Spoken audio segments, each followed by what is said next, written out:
What if everything you are seeing isn't a series of disasters, but a system reacting all at once? For most of modern history, people have learned to interpret extreme events as isolated disruptions, each with a clear beginning and a defined end, each belonging to its own category of explanation, whether geological, atmospheric, or biological. And this separation has shaped how societies build resilience, how governments respond, and how individuals understand risk. Yet in recent months across the United States, something far more complex has begun to emerge, something that does not fit within those familiar boundaries. Because instead of one system shifting while others remain stable, multiple layers of the natural world have begun to move in overlapping sequences, creating a sense that what is unfolding is not random, but coordinated in timing, if not in cause. And according to data compiled by the National Oceanic and Atmospheric Administration, the frequency of overlapping extreme conditions has increased beyond historical averages, not necessarily in magnitude, but in simultaneity, which means storms, temperature anomalies, flooding patterns, and environmental stressors are no longer spaced apart in ways that allow recovery. And this matters more than intensity because modern infrastructure, no matter how advanced, is designed around sequence, not overlap. Roads can be repaired after damage, but not while new damage is still occurring. Supply chains can reroute around disruption, but not when disruption appears everywhere at once. And emergency systems can prioritize crises, but not when every region requires immediate attention. So the result is not immediate collapse, but something more subtle and far more dangerous. A sustained condition of strain where systems remain functional yet increasingly unstable. And this is where perception begins to shift because the issue is no longer about individual events, but about timing, about the disappearance of rhythm, the natural cadence through which pressure builds and releases in cycles that can be understood and managed. And when that rhythm is lost, the signals themselves become harder to interpret, because a storm is no longer just a storm. A flood is no longer just a flood. Each event becomes part of a larger pattern that cannot be understood in isolation. And as observers begin to recognize this, the focus inevitably turns away from what is visible and toward what is hidden. Because if multiple systems are reacting at once, then the source of that reaction is unlikely to be found on the surface. It must exist somewhere deeper, somewhere pressure has been accumulating silently over time, without visibility, without urgency, and without consequence until now. That shift in attention leads directly to the ground itself, to the foundation that underlies everything. Because long before anything breaks, pressure builds.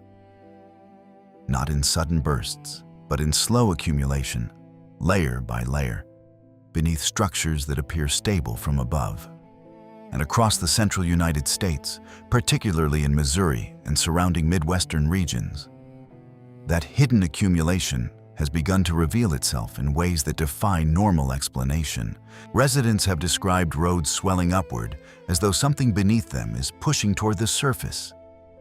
Pavement that remained intact for decades, suddenly fracturing without warning. And in some areas, thick brown water forcing its way upward through cracks in otherwise dry ground, carrying the unmistakable smell of deep earth and decay. Yet there are no storms driving these events, no heavy rainfall, no overflowing rivers, which immediately separates these occurrences from traditional flooding or erosion. And geological analysis published by the United States Geological Survey indicates that these formations do not align with known surface-driven processes, such as drought-induced cracking or runoff erosion. Instead, the patterns suggest internal stress, the kind that builds beneath layers of saturated soil and weakened rock over extended periods of time, where moisture, temperature variation, and even distant seismic influences combine to create tension that remains contained until it reaches a threshold. And when that threshold is crossed, the release is rarely gradual. It is sudden, uneven, and often appears disconnected from any visible cause. A road splits open in hours. A field fractures along lines that had never existed before. Water emerges where none should be. And to those witnessing it, the event feels spontaneous. But in reality, it is the visible endpoint of a process that has been unfolding silently for months or even years beneath the surface. And this is the critical point that changes everything. Because what is being observed is not the beginning of a problem, but the moment it can no longer remain hidden. And once that moment is reached, a new question emerges, one that is far more difficult to answer. How much pressure still exists in areas that have not yet shown signs of failure? Because geological systems are vast and interconnected, and the appearance of these events across multiple regions suggests that the underlying conditions are not isolated. They are widespread, which means the visible fractures are not exceptions. They are indicators, signals that something larger is reaching the point of release. And when the ground itself begins to respond in this way, it ceases to be a passive foundation. It becomes an active participant in a broader sequence of reactions, influencing and being influenced by other systems in ways that are not immediately obvious. Because once internal pressure begins to surface, it alters how water moves through soil, how structures respond to subtle shifts, and even how living organisms perceive their environment. And this is where the pattern deepens. Because the release of pressure beneath the ground does not remain confined to geology. It begins to ripple outward, affecting systems that at first glance appear unrelated, yet are all connected through the same underlying reality. That pressure once contained is now being expressed across multiple layers of the natural world at the same time. And that realization changes the question entirely, because it is no longer about identifying a single cause or predicting a single event. It is about recognizing that a threshold may have been crossed, one that does not announce itself through a single dramatic catastrophe, but through a series of smaller, quieter signals that only reveal their meaning when viewed together.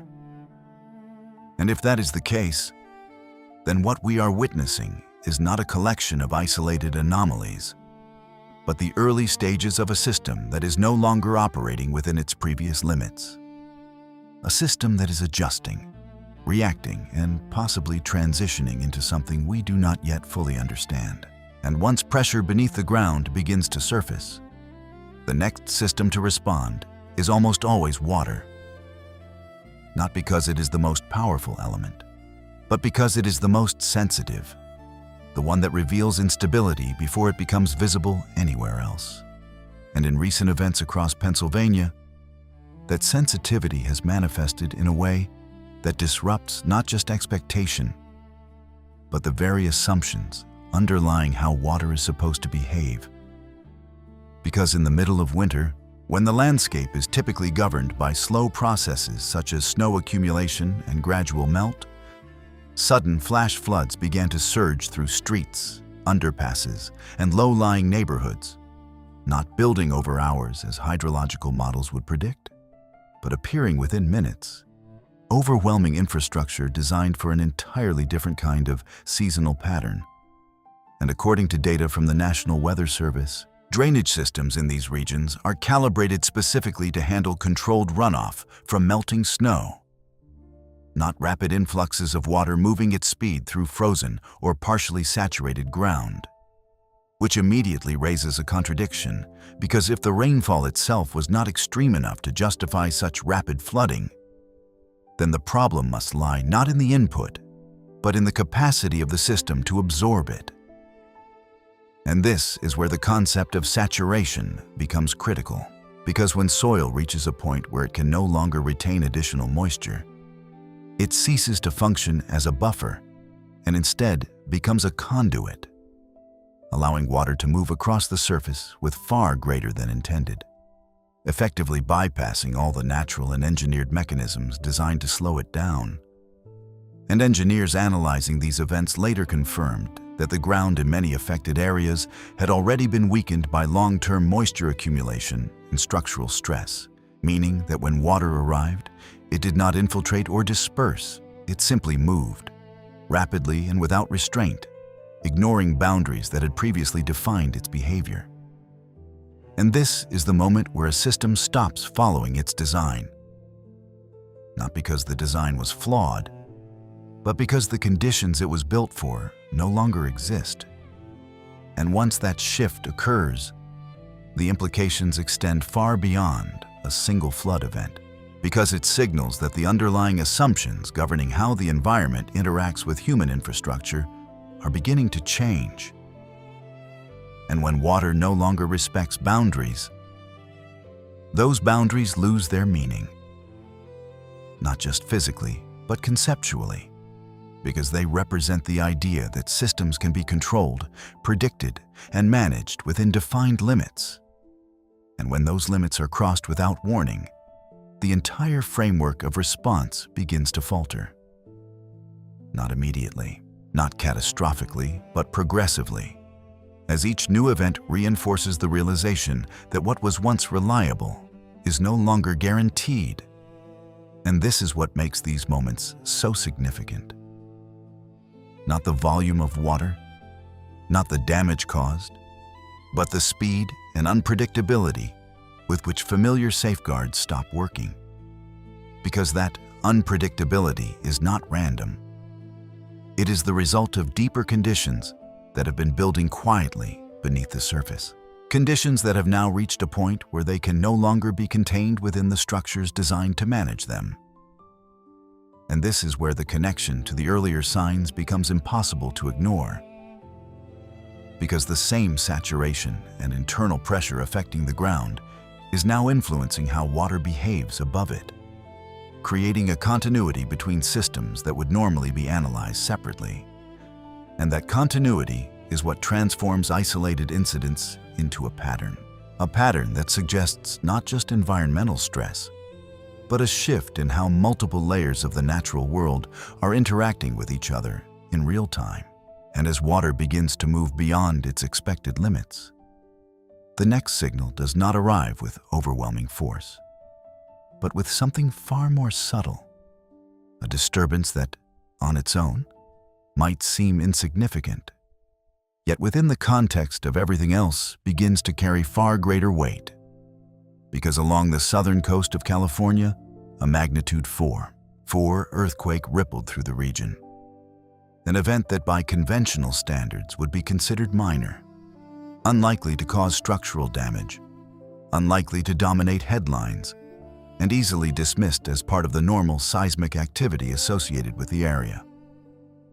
Yet, according to analysis from the California Geological Survey, the nature of this earthquake is what makes it important. Because it was a shallow rupture, meaning the energy released did not dissipate deep underground, but instead traveled upward, interacting directly with surface-level structures and formations that had already been under long-term stress from erosion, moisture saturation, and gradual weakening.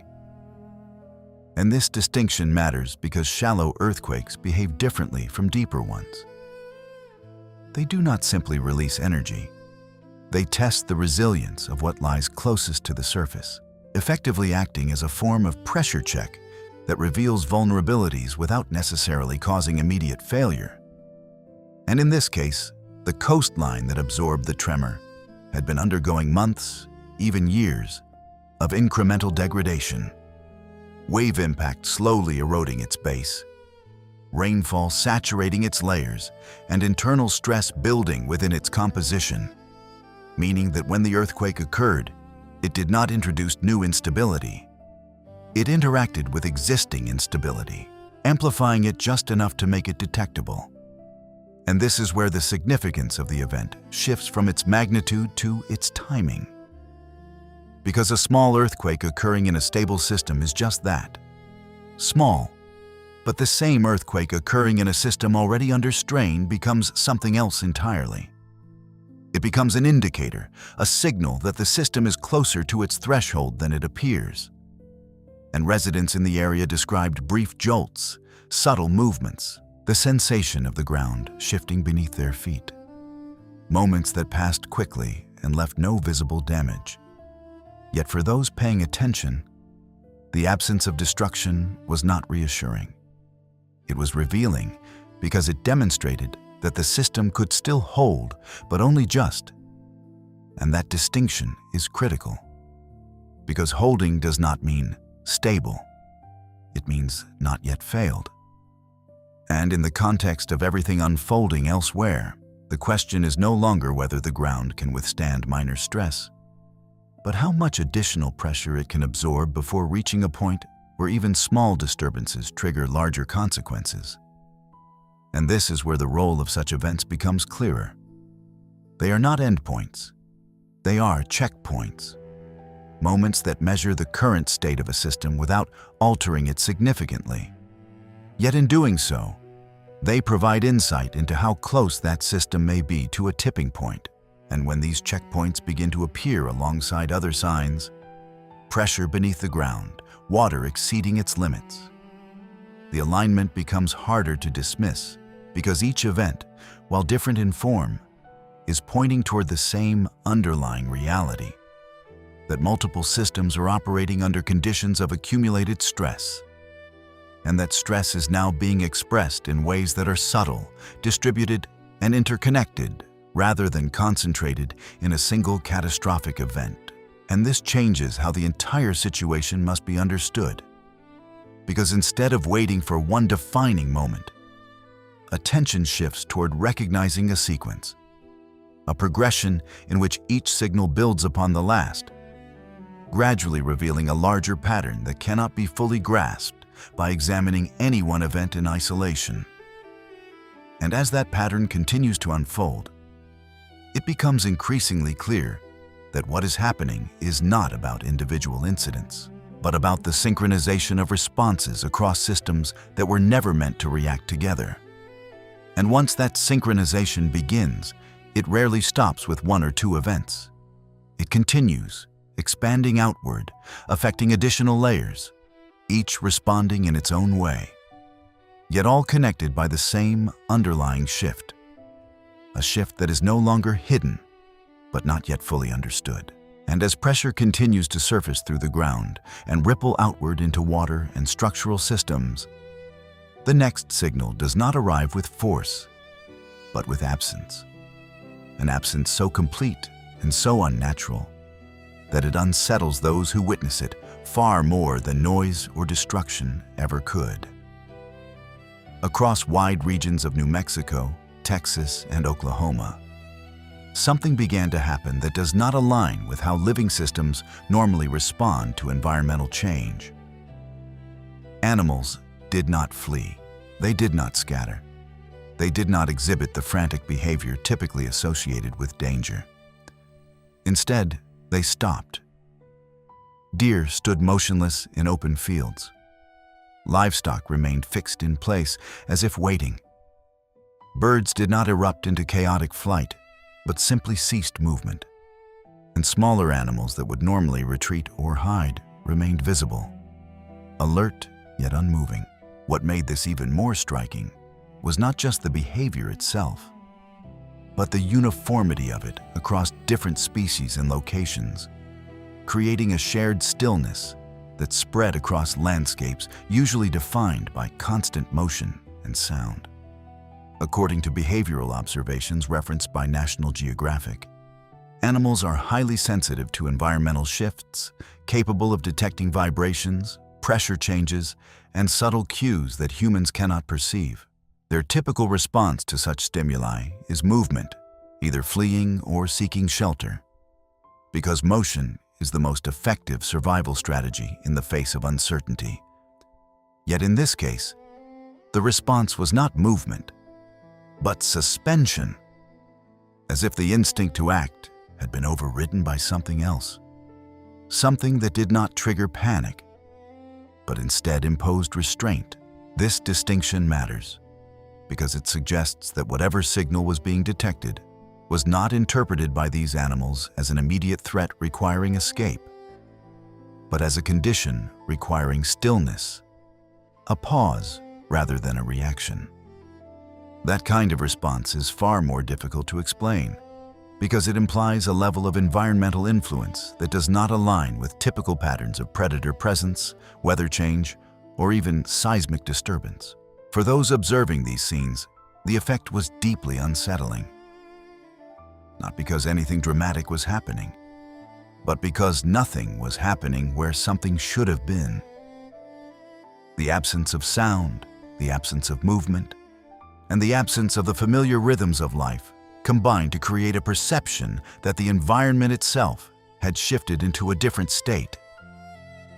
One not defined by action, but by anticipation, as if the landscape was holding its breath. This kind of stillness is easy to overlook, because it produces no damage, generates no headlines, and does not demand immediate response. Yet in many natural systems, stillness can be one of the clearest indicators that a threshold has been reached. The conditions have changed faster than instinct can process, and that something is about to follow. When this stillness appears after signs of pressure beneath the ground and disruption within water systems, it adds another layer to the emerging pattern. Not through force, but through contrast. Where earlier signals involved movement, cracking, and overflow, this one involves the cessation of all three. That contrast is what gives it meaning, because it shows that the response of the natural world is not uniform, but adaptive. Each system reacting in its own way to the same underlying shift. In this case, life itself has chosen not to move, not to respond outwardly, but to pause. And that pause leaves behind a question that cannot be easily dismissed. If living organisms, driven purely by instinct, are choosing stillness over escape, what exactly are they sensing that has not yet become visible to us? As that question lingers and the silence settles into something that feels less like an anomaly and more like a signal, the next layer of response does not come from the ground, nor from water, nor even from the behavior of life itself. It comes from above, from the sky, and it appears in a form that is at once visible and elusive, present yet without clear origin. Along parts of Southern California and extending into Oregon, residents began reporting extended bands of crimson and orange light stretching across the horizon before dawn. These were not brief flashes. They did not flicker like electrical disturbances. They did not spread like wildfire. They held. They lingered longer than any natural sunrise effect should, creating the impression that the sky itself had been altered rather than illuminated. What made these observations particularly difficult to categorize was the absence of any identifiable source. There were no nearby wildfires, no major storm systems, and no atmospheric conditions strong enough to produce such sustained coloration. According to analysis referenced by NASA, certain atmospheric conditions can produce unusual light phenomena, including the scattering of particles or rare reflective interactions within the upper atmosphere. However, even within those explanations, the characteristics observed in these events did not fully align with known patterns. These lights did not behave dynamically. They did not shift rapidly. They did not pulse. They did not dissipate unevenly. Instead, they appeared, held their form, and then gradually withdrew, leaving no trace behind. This behavior is what separates them from more conventional atmospheric anomalies, because most natural light phenomena are defined by motion, by interaction with wind, temperature, or pressure changes. Here, the defining feature was restraint. The lights existed without disrupting their surroundings, without generating heat, without producing sound, and without leaving any measurable impact. When a phenomenon appears without consequence, its significance shifts away from physical effect and toward perception. It becomes less about what it does and more about what it reveals.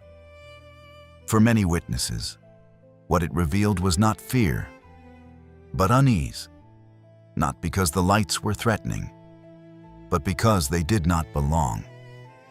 They did not fit into any recognizable category. That lack of classification is what gives them weight. Because when something cannot be explained, it interrupts the normal process of observation. It forces attention. It slows perception. It creates a moment where awareness increases, even if understanding does not. Similar patterns were noted farther east, where meteorological radar systems in Illinois detected structured formations within cloud systems that did not correspond to typical precipitation or turbulence signatures. These shapes appeared briefly, maintained form, and then dissolved, without producing severe weather or measurable impact on the ground.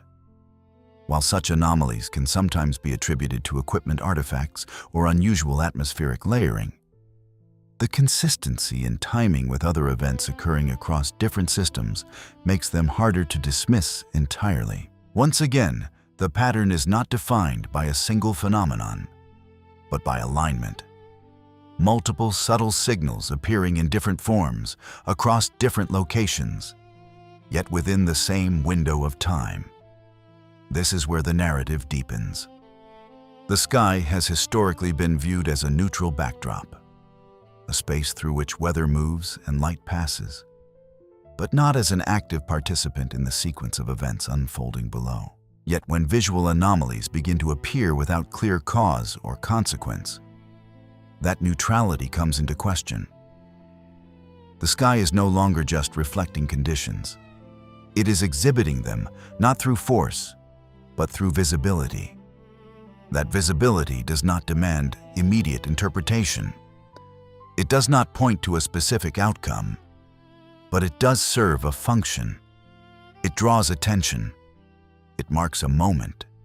It signals that something beyond the ordinary pattern is unfolding. When placed alongside the pressure emerging from the ground, the boundary-breaking behavior of water, and the stillness observed in living systems, these atmospheric signs do not stand alone. They become part of the same unfolding sequence, a sequence not defined by chaos, but by coordination. Not in the sense of deliberate design, but in the sense that multiple systems are now responding within the same time frame, each in its own way, each revealing a different aspect of a larger shift. And as that shift continues to unfold, the question is no longer whether these events are connected, but how deep that connection runs, and what it might ultimately reveal about the world we thought we understood. And as the sky itself begins to display signs that defy easy explanation, the sequence does not pause or reset. It continues, extending outward into environments where the laws of behavior are assumed to be stable, predictable, and grounded in physical consistency. It is precisely in these spaces that the next signal becomes most difficult to ignore. Off the coast of Louisiana, under conditions described as calm, controlled, and entirely uneventful, multiple witnesses reported seeing bands of fire appearing directly on the surface of the ocean. The sea was not turbulent. There were no storms. There were no visible disturbances beneath the water. The flames did not erupt violently. They did not spread outward. Instead, they appeared in defined shapes, hovering above water that showed no signs of agitation. According to preliminary observations referenced by the U.S. Coast Guard, there were no indications of oil spills, no ruptured pipelines, no industrial accidents, and no active extraction operations in the vicinity at the time. This immediately removes the most common explanations for fire appearing on water. In nearly all known cases, such phenomena are tied to combustible materials rising to the surface, igniting through external or internal triggers, and producing not only visible flames, but also secondary effects such as smoke, heat distortion, chemical residue, or spreading combustion patterns that follow the movement of the water itself. Yet in this instance, none of those characteristics were present. The flames did not move with the current. They did not expand beyond their initial form. Most significantly, They did not leave anything behind once they disappeared. There was no discoloration, no trace of fuel, no lingering heat signatures detectable afterward. This absence of evidence becomes the defining feature of the event. It removes the phenomenon from the category of known reactions and places it into a space where observation exceeds explanation. Something is clearly seen, yet cannot be anchored to a process that can be measured or repeated. Within the broader sequence of events, its timing becomes as important as its nature. It does not appear in isolation. It follows a chain of signals that have already begun to challenge the boundaries between systems. Now, it introduces a phenomenon that challenges the boundaries within a single system itself. Fire exists where it should not exist. It behaves in ways that do not align with known combustion processes. Then, it vanishes without consequence. What remains is not damage, but awareness. And that awareness becomes part of the pattern, because once something like this is witnessed, it cannot be easily dismissed. Even without explanation, it leaves behind a question, and as those questions accumulate, they begin to form their own kind of pressure. Not physical pressure, but perceptual pressure. A shift in how observers interpret everything else that follows. That shift in perception moves the focus once again away from isolated anomalies and toward systems that sustain life at a much broader scale. Systems whose stability is not optional, but essential. It is within one of these systems, the Mississippi River, that the next signal emerges. Stretching across thousands of miles, the Mississippi is one of the most critical water systems in the United States. It supports ecosystems, agriculture, transportation, and entire communities built along its banks. For generations, it has been viewed as a stable and enduring resource. That is precisely why the recent events along its length have drawn such concern. In multiple locations, thousands of fish were found dead, surfacing along shorelines in numbers too large to dismiss as natural fluctuation. These were not isolated incidents. They appeared in clusters, concentrated, visible, and immediate. According to environmental assessments referenced by the Environmental Protection Agency, typical causes for such die-offs include harmful algal blooms, chemical contamination, or oxygen depletion within the water. Each of these can disrupt aquatic life significantly. However, in this case, the situation does not align cleanly with any single explanation. No major spill or industrial discharge was confirmed at the time. No singular event was identified that could account for the scale and distribution of the die-off. While localized environmental conditions can vary, the absence of a clear initiating factor introduces a level of uncertainty that standard analysis cannot fully resolve. What makes this event particularly significant is not only the loss of life within the river, but the change in the river itself. Reports described sections of water appearing darker, carrying tones of red and brown that suggested alteration beyond normal sediment movement. While such coloration can occur under certain conditions, the combination of visual change, biological impact, and lack of a definitive cause creates a scenario that resists simple categorization. Once again, the importance lies not in any single detail, but in the convergence of factors that should not align so closely without a shared driver. The river is not an isolated system. It interacts with land, with atmosphere, with human activity, and with countless biological processes that depend on its stability. When disruption occurs within such a system without a clearly defined source, it suggests that the cause may not be localized, but distributed. It may be part of a larger set of conditions influencing multiple environments simultaneously. This reinforces the progression that has been unfolding from the beginning. Pressure beneath the ground, boundaries breaking within water systems, stillness within living organisms, anomalies in the sky, unexplained phenomena at sea. Now, a collapse, however partial, within one of the most significant freshwater ecosystems in the country. Taken individually, each of these events can be approached, analyzed, and in some cases partially explained. Taken together, they begin to form something else entirely. A sequence that moves across systems, across environments, across scales. Each step reveals not just a problem within a single domain, but a shift in how those domains interact with each other. And as disruption begins to manifest not only in physical systems, but within the stability of entire ecosystems, the pattern deepens in a way that becomes harder to ignore. What was once observed as stillness, as restraint, now gives way to its opposite. A sudden and widespread surge of movement that appears uncontrolled, instinctive, and deeply unsettling in its intensity.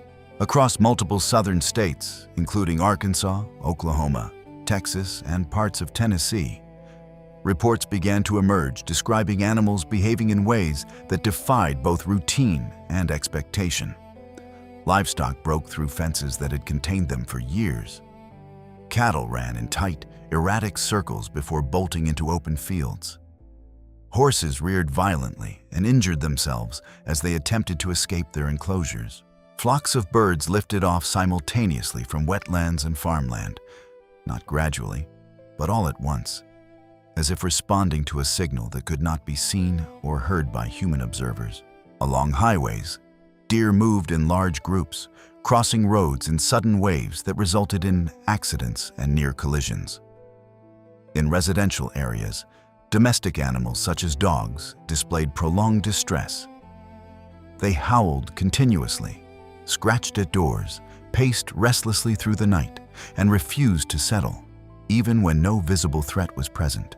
What makes these events particularly significant is not simply the behavior itself, but the scale and synchronization with which it occurred.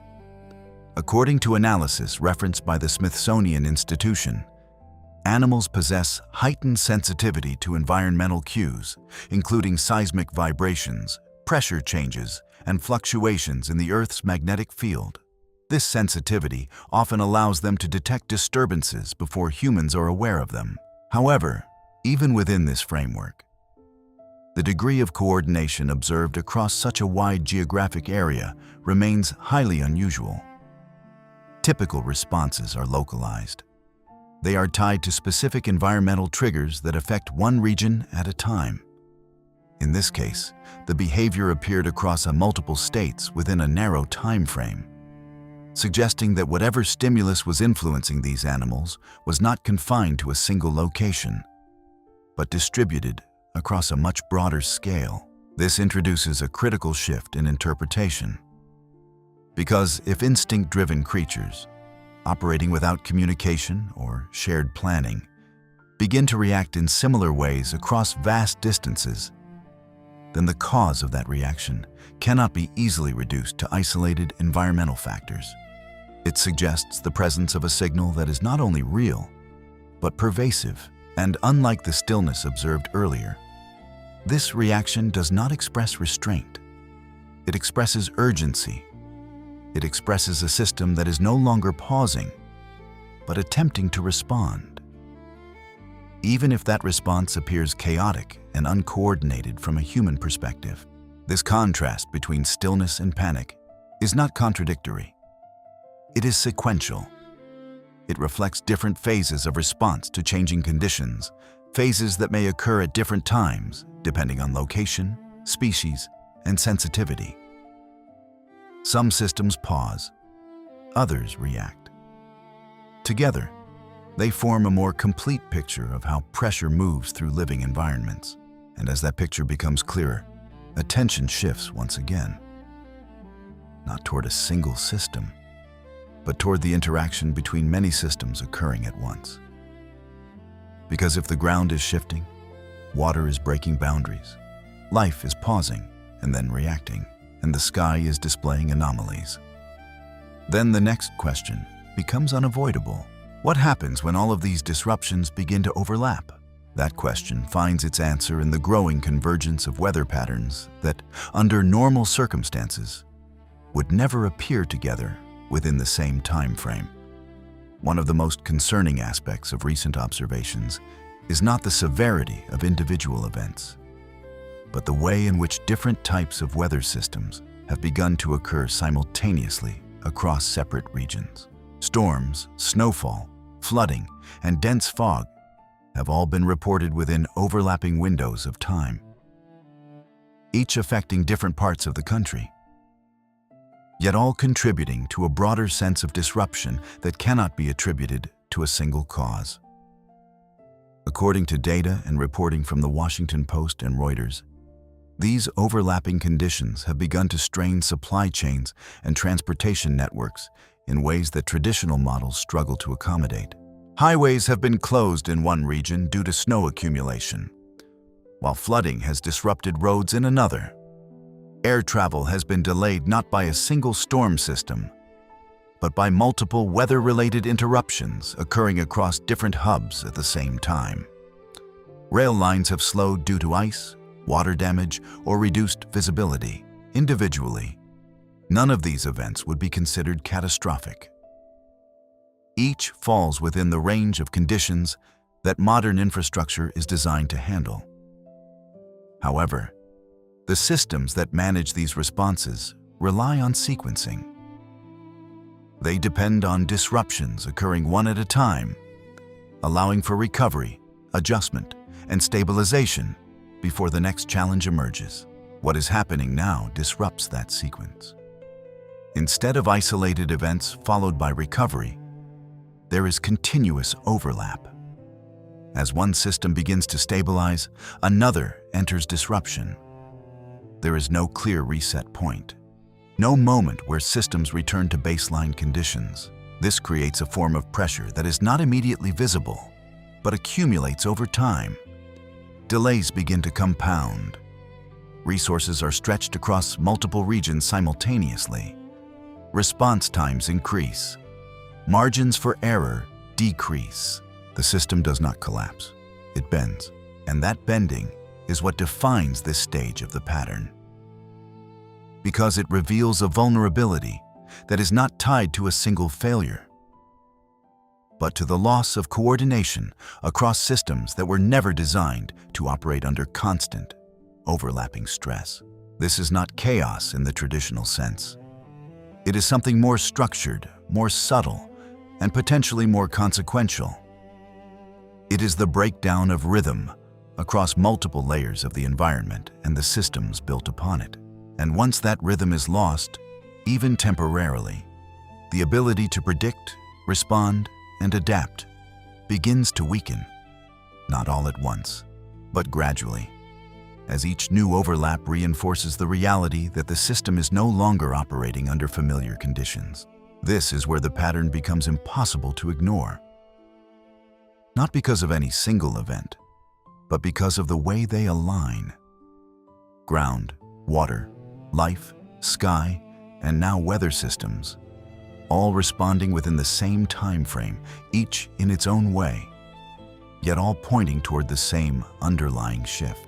And as the pattern continues to expand beyond the natural world and into systems built by human design, a different kind of response begins to emerge.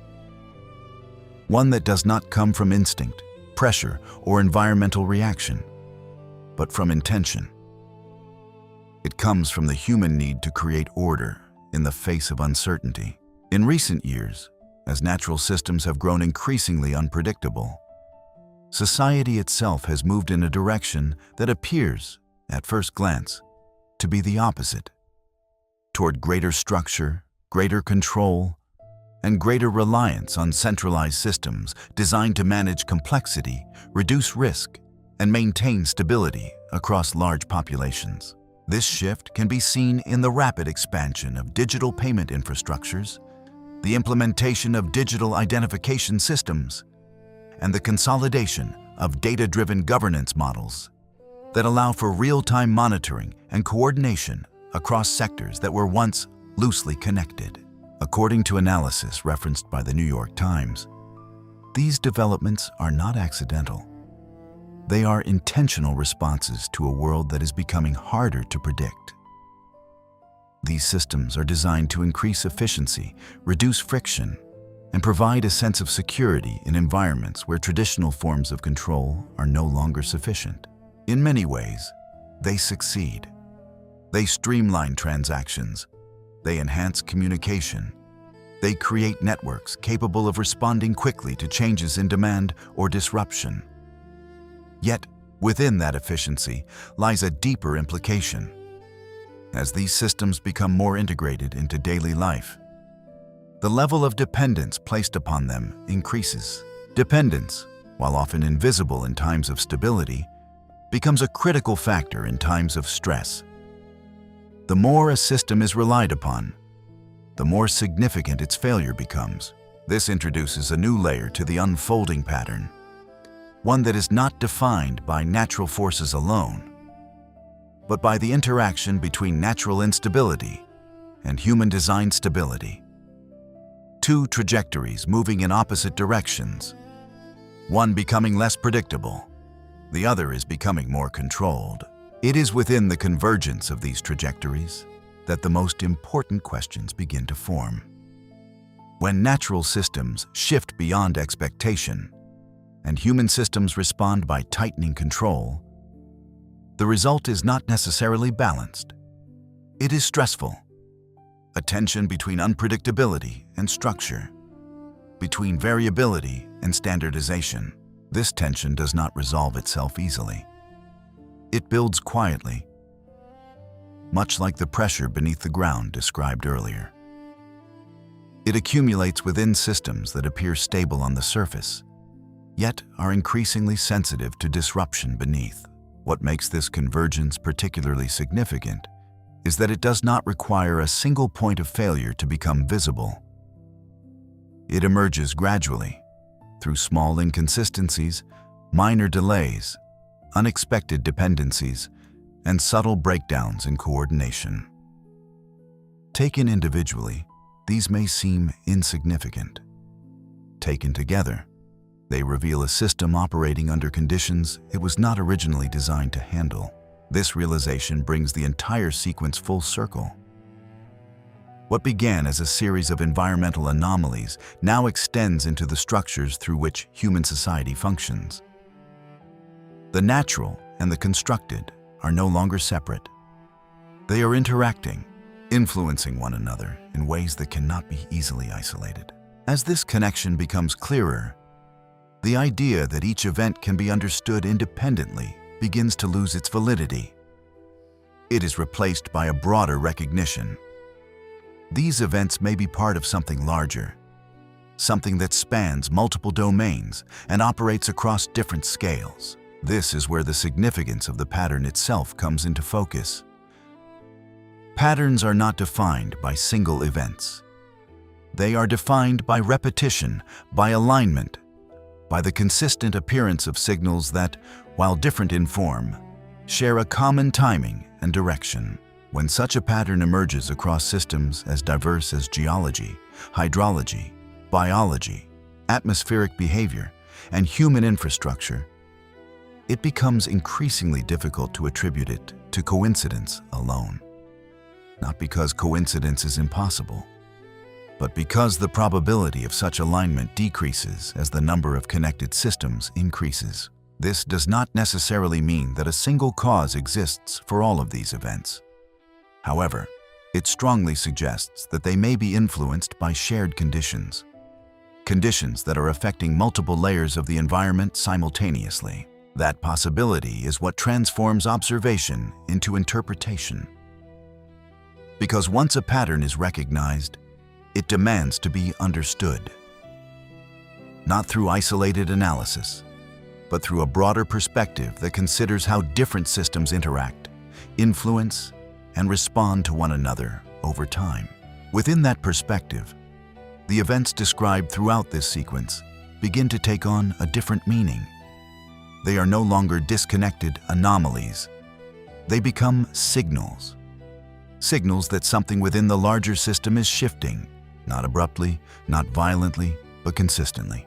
And that consistency is what makes the pattern impossible to ignore, because a pattern does not always announce disaster. But it always precedes change. So the question is no longer whether these events can be explained individually. The question is whether, when viewed together, they are trying to tell us something we have not yet fully understood. Please let me know your thoughts in the comments. If you found this video even a little interesting, I would truly appreciate it if you could give it a like and subscribe to the channel. Thank you very much for watching until the end.